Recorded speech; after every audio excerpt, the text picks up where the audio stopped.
Привет, друзья! Меня зовут Дмитрий Куликов, и сегодня я хочу поговорить с вами немножко о кранах, раковинах и сливе воды. У меня тут, времянка, и такая проблема, каждые там пару месяцев у меня плохо работает, начинает засоряться слив воды. То есть я включаю воду, и она очень медленно уходит. Э, Связано это с тем, что у меня все это по временной схеме сделано самым дешевым способом. То есть слив у меня в канализацию происходит посредством гофры.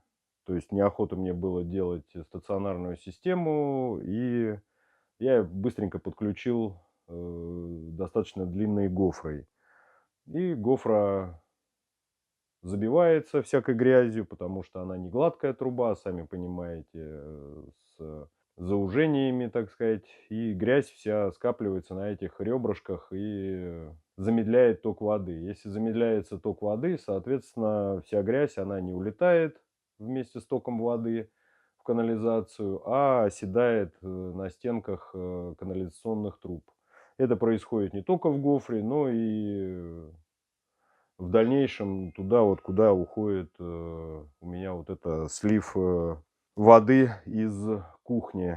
Вот. Там дальше уже наверняка все чисто, потому что там ток воды быстрее из туалетов происходит, там залповый слив, как называется, и он проносит все остатки жизнедеятельности, там песок, жир и все остальное вместе с бумагой, сами понимаете, с чем все улетает туда дальше. Но вот этот промежуток до большой канализационной трубы, он забивается, потому что медленный ток воды. Вот. Ну, каждые 2 месяца я пытаюсь проделывать эту процедуру, точнее, какую процедуру? Я пытаюсь вынуть гофру, помыть ее, там, прочистить сифон. Без сифона, кстати, нельзя использовать, точнее, нежелательно, потому что все запахи будут через дырку слива воды проходить в комнату, и очень сложно избавиться от запаха. То есть от запаха надо избавляться кардинальным способом, то есть делать гидрозатвор, для чего, собственно, и служит сифон. Ну, опять же, сифон нужен еще и для того, что если вдруг вы там мыли-мыли, и золотое колечко какое-нибудь у вас туда упало, там, или в ванной там цепочка какая-то расстегнулась, там, она должна, если бы не было сифона, она бы улетала бы. Вот. А так вы можете открутить этот сифон, посмотреть, вытащить вашу вещь, сделать заодно ревизию, разобрать и собрать заново. Но проблема в стоке воды.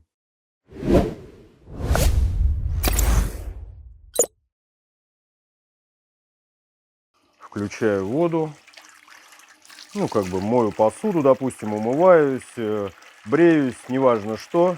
И, как видите, вода не уходит. То есть вся грязь, которая с посуды, она плавает здесь, и очень некомфортно себя чувствую, когда мою посуду. Ну, иногда я делаю вот так вот, наклоняю в сторонку, ставлю напор воды, чтобы создавалось закручивание воды, то есть так она более-менее уходит. Но тем не менее, если я выключаю воду, все это очень медленно, медленно, медленно уходит, и весь жир, все пена от бритья, все вот это вот остатки после бритья, что называется, все плавает здесь и оседает на стенках. То есть несколько раз мне приходится мыть э, раковину. Вот. Даже если не делать этот ток, то есть, ну, как видите, даже, ну, послабже даже напор сделаю, видите, вода уходит еле-еле-еле. Причем это не значит, что у меня забилась вот эта ситечка.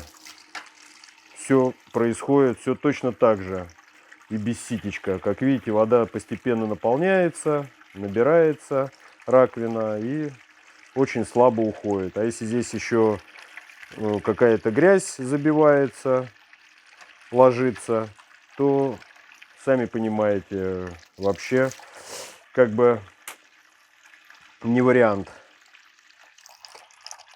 Поэтому нужно сейчас подойти к этому кардинально.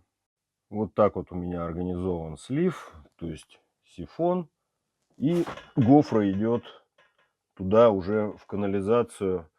Вот. Здесь у меня, как видите, все завалено. Это к вопросу о том, что многие сейчас скажут: да, покупай ты ее каждые там 2 месяца по 200 рублей, эту гофру, или мой старую. Ну, сами понимаете, тут это на час работы с лишним, когда пришел с работы уставший, хочется там полежать, отдохнуть, а надо как-то сделать все-таки, чтобы эта гофра работала, чтобы с утра можно было или там после ужина нормально помыть посуду, вот, без всяких проблем. Вот. Сейчас посмотрим, разберем и сделаем по-другому эту всю гофру нашу. Есть несколько способов решения данной проблемы. Сейчас я о них о всех расскажу. Но для начала я сейчас демонтирую это все, уберу гофру и буду рассказывать по порядку.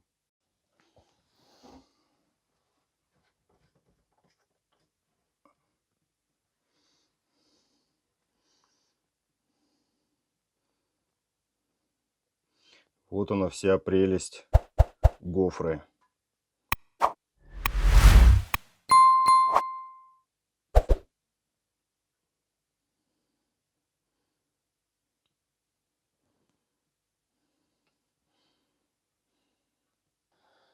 Итак, я вывел основную трубу 50-ку вот сюда. И, как я уже говорил, есть несколько способов соединить сифон с трубой сливной 50-кой без применения гофры. Сейчас я вам все расскажу. Итак, друзья, первый способ. Со старой гофры снимаете для вашего сифона вот эту закруточку и силиконовую вот эту вот прокладочку. Надеваете ее на 40-ую трубу, потому что во всех сифонах практически вот это вот сливное отверстие, оно чуть больше 40. То есть все вот эти вот патрубки у сифона 40. Вот. Ну, сами понимаете, чтобы вот так это все входило. Вот. Если изначально у вас нету такой вот прокладки, то ее можно найти в магазинах сантехники. Она вполне себе подходит. То есть смысл в чем? Надеваем закруточку,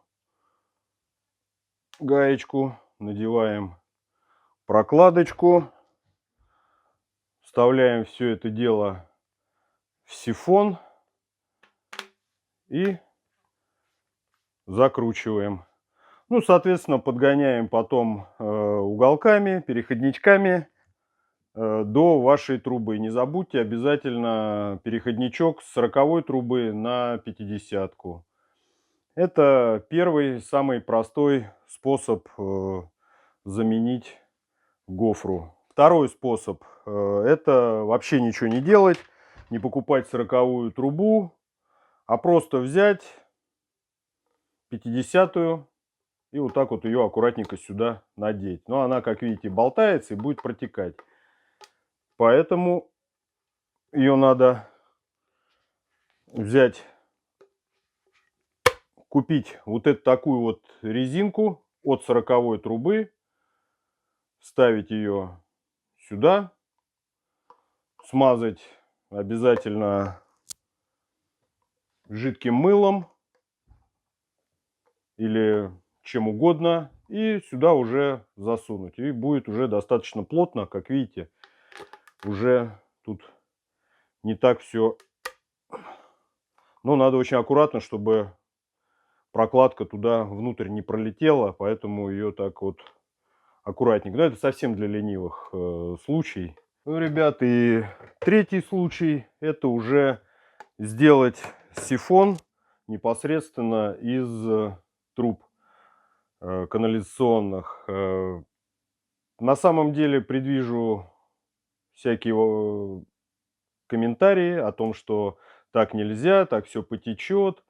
Вот. Ребята, вода из труб из этих уходит. Канализационная система всегда стоит сухая, за исключением э, гидрозатвора. Нужно, чтобы обязательно вода стояла вот по сих пор, чтобы запахи из канализации, как я уже говорил, не попадали в вашу систему.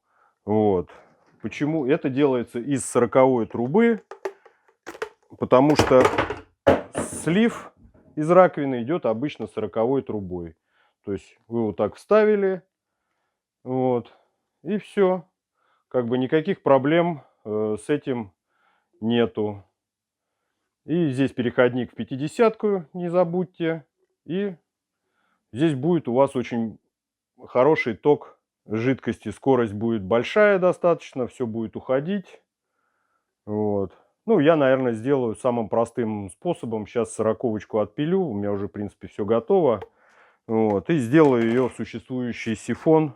Пока все равно это времянка, я городить сейчас ничего пока не буду. И посмотрим, как уходит вода. Итак, я сейчас сделаю просто из обрезка трубки 40-й. Обязательно ее нужно снять фаску, чтобы она спокойненько залезла. И обязательно использовать мыло, жидкое мыло, самое удобное, смазать, чтобы она спокойно заходила в резиновые вот эти вот уплотнители. Вот. Ну и со временем, чтобы, если вы смажете каким-то машинным маслом, там, ну, ничего страшного, конечно, но со временем прокладка это высохнет, рассохнется, не будет держать воду. Хотя здесь воды и нету, не будет стоять вода в трубах, потому что трубы обычно сухие. Вода проскочила, и как бы все, на этом все закончилось. Итак, сейчас я сделаю и покажу, как у меня все это получилось. Ну, вот так вот у меня это получилось. Я не стал тут изгаляться с прямыми, у меня этих переходничков было много, поэтому отпиливать было лень, поэтому вот так получилось. Ну, теперь давайте посмотрим, как у меня происходит теперь слив воды. Смотрим.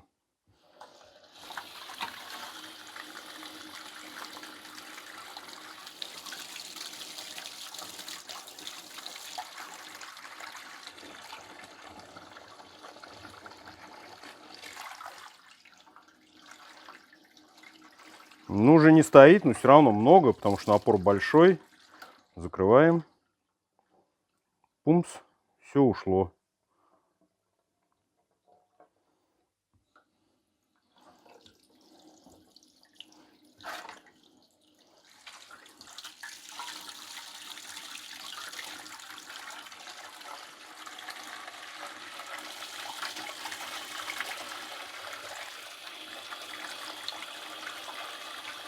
Так, ну и проверим, течет или не течет.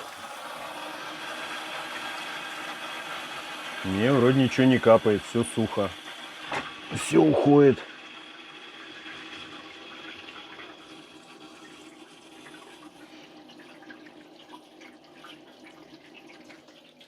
Ну, как видите, полный напор, а воды здесь так практически нету, считайте.